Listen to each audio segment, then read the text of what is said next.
নমস্কার বন্ধুরা, আমি শর্মিলা লাহাস কিচেনে জানাই সকলকে স্বাগত। আজকে আমি আপনাদের জন্য নিয়ে এসেছি মোচার ঘন্টের একটি দারুণ রেসিপি।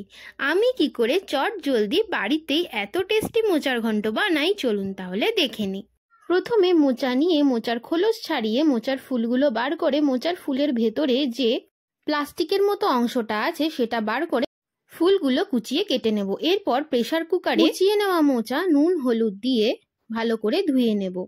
দিয়ে দেব পরিমাণ মতো জল, আমি হাফ বাটি জলের ব্যবহার করেছি। এরপর দিয়ে দেব আমি 1 চামচ নুন আর হাফ চামচ হলুদ গুঁড়ো দেওয়ার পর আমি প্রেসার কুকারের মুখ বন্ধ করে 2টো সিটি দিয়ে নেব। দেখুন আমার মোচা প্রপারভাবে সেদ্ধ হয়ে গেছে। এরপর আমি কড়াইতে সরষের তেল গরম করে গরম মশলা ফোড়ন দিয়ে কেটে রাখা আলু দিয়ে খুব ভালো করে ভাজা ভাজা করে নেব।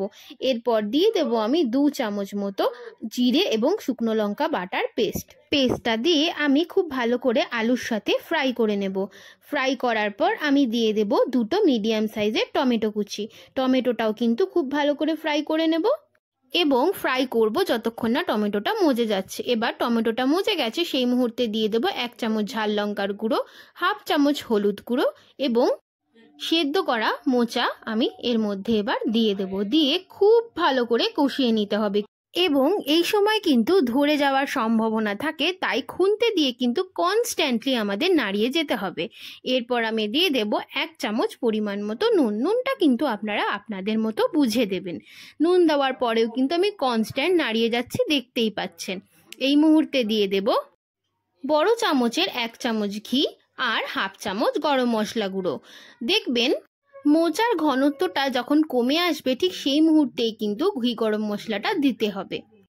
ঘি গরম মশলা দেওয়ার পরেও কিন্তু আমি 2 মিনিট খুব ভালো করে নাড়াচাড়া করে নিয়েছি। ব্যাস, এইভাবেই কিন্তু রেডি হয়ে গেল আমাদের ঘরোয়া বা ঘরের তৈরি টেস্টি মোচার ঘন্ট।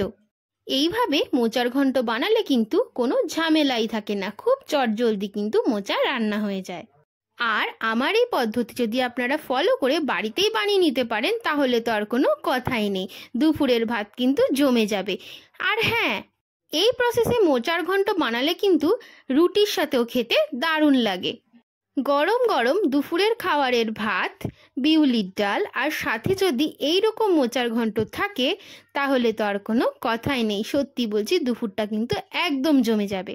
আর আজকের আমার এই মোচার ঘন্টের রেসিপি কেমন লাগলো অবশ্যই কিন্তু আপনারা বাড়িতে ট্রাই করবেন এবং আমাকে জানাবেন। এইরকমই মজার আর টেস্টি রেসিপি দেখার জন্য কিন্তু অবশ্যই সাবস্ক্রাইব করে রাখতে হবে লাহাস কিচেন চ্যানেলকে। সাবস্ক্রাইব করবেন, সাবস্ক্রাইব করা কিন্তু ভীষণ সোজা। চলে যেতে হবে ইউটিউবে আর সার্চ করে নিতে হবে লাহাস কিচেন চ্যানেলকে। চ্যানেল সার্চ করে অবশ্যই কিন্তু সাবস্ক্রাইব করে দিতে হবে এবং বেল নোটিফিকেশনকে কিন্তু অলে রেখে দিতে হবে। আর যারা এই ভিডিও ইউটিউব থেকে দেখছেন তারাও কিন্তু আমার এই চ্যানেল লাহাস কিচেনকে সাবস্ক্রাইব করে রাখবেন এবং ছোট্ট পরিবারের সদস্য হয়ে আমাকে এগিয়ে নিয়ে যেতে সাহায্য করবেন। আজকের মোচার ঘন্টের রেসিপি এইটুকুই।